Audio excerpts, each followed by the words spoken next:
Anyone that's spent any time with Woz knows he is a big ideas man. We're offered a summer series from the network, and I concocted this idea to take 8 caravans on the road. We've obviously got to put caravanners in the caravans, so you've got catering truck, you've got multiple crews. Put all that together, about 40 people on the road, and we're going to go to 6 holiday parks, and we're going to do happy hours, and we're going to run little concerts. And I've sort of presented this to my old man. He said, "Are you trying to send us broke?" And I think we nearly did send him broke in the first year.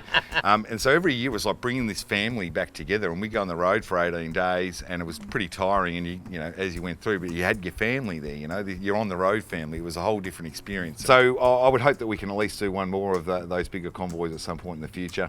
They were something else. Certainly for the people on the ground shooting them and being part of it, it was a remarkable experience. I can get quite emotional about what we do with our show, and it's not always when I'm on a shoot. I've heard you get emotional. Well, whenever I get to the end of a season, for example, it's always like, well, we got to do another one.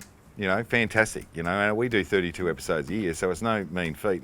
The one thing I'd say to the viewers is we try and strike a balance for you guys. We've got people who want to see the products on our show and the people who want to see the caravans on our show, as much as they want to see about the fantastic places to visit and the things that they can see and do.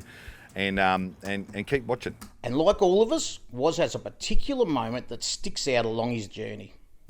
Without a doubt was when I think we were doing that trip from Alice Springs up to Darwin, and I got to fly the family in for that one. Probably the big thing from that trip that really stuck out in my mind was, I think it was the Sea Darwin, or that when we went out to Bear Sand Island. And then we waited for nightfall, and just as it's getting to nightfall, we were lucky enough we had one camera with some infrared on it that we could shoot with. If I'd never seen a sea turtle laying an egg that night, it wouldn't have bothered me one iota, because just being on that island so far away from the mainland, there was no intrusion from light around, there was no clouds that night, there wasn't even a moon that night. Well, we've just seen the turtle tracks. The turtles come up the beach, and now apparently she's about to be laying eggs on top of the hill in the shrubbery.